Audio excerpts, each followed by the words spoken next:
Yang juga menjadi perhatian saudara, lonjakan kasus COVID-19 terjadi di India. Pada Senin kemarin, penambahan kasus positif mencapai lebih dari 270.000 dalam sehari. Lonjakan kasus COVID-19 terjadi setelah sejumlah ritual keagamaan diadakan dan mengundang kerumunan warga.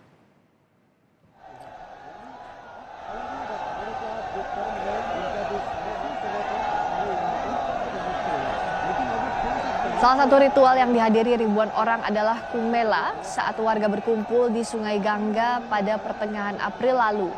Pasca ritual ini, ratusan orang terkonfirmasi positif corona hanya di wilayah Haridwar. Jumlah kasus positif melonjak drastis dan pada Sabtu hingga Senin kemarin, saudara, setiap harinya tembus 250.000 orang terkonfirmasi positif COVID-19.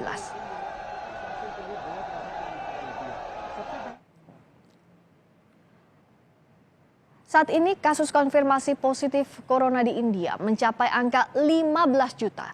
Pada Senin kemarin ada penambahan lebih dari 273.000 kasus positif dalam sehari. Sejak hari Minggu sudah ada lebih dari 1.600 kasus kematian.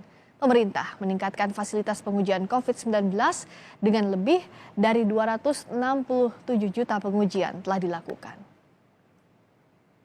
What is the most important thing right now is to ensure that treatment facilities be made available to the people who need them. More than 35 to 40 of them who got infection after completion of vaccination. And these were doctors whose reinfection was noted. Peningkatan drastis kasus COVID-19 di India mendapat respons pemerintah Indonesia.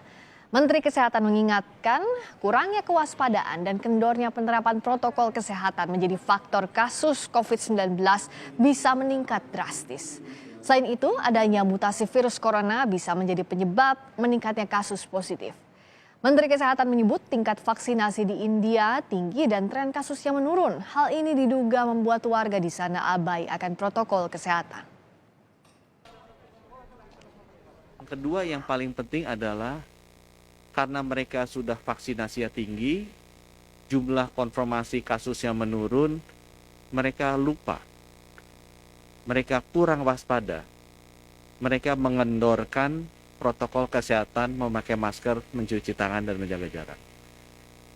Kita sekarang alhamdulillah PPKM Mikro dan program vaksinasi sudah bisa menurunkan laju penularan, kasus konfirmasi, keterisian rumah sakit. Tolong kita jaga diri kita tetap waspada, kita tetap hati-hati, kita tetap disiplin menjalankan protokol 3M, kita tetap mematuhi aturan PPKM Mikro yang menurut kami sudah sangat baik jalannya.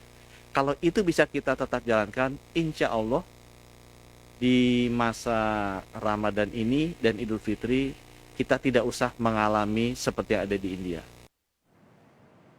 Soal penanganan COVID-19 di India, kita tanyakan langsung kepada pelaksana fungsi penerangan sosial dan budaya KBRI di New Delhi, Hanafi. Pak Hanafi, selamat sore dengan Friska di sini. Selamat sore. Pak Hanafi, kalau kita lihat tadi data terbaru lebih dari 200.000 kasus dalam sehari. Saat ini penanganan pemerintah di sana seperti apa dengan lonjakan kasus yang luar biasa, bahkan lebih besar dibandingkan dengan lonjakan COVID-19 awalnya di sana ya Pak Hanafi? Betul. Dulu gelombang pertama itu maksimal 100.000. Sekarang tiba-tiba 270.000 hari kemarin dan sebelumnya. Pemerintah yang melakukan yang pertama melakukan pembatasan, tapi tidak seperti yang gelombang pertama di mana dilakukan lockdown, tapi ini sifatnya lebih regional. Contohnya seperti di pemerintah New Delhi dari dua minggu yang lalu menerapkan night curfew. Jadi jam 10 malam sampai jam 5 pagi tidak boleh keluar. Kemudian kemarin weekend ada weekend curfew dari hari Jumat sampai hari Senin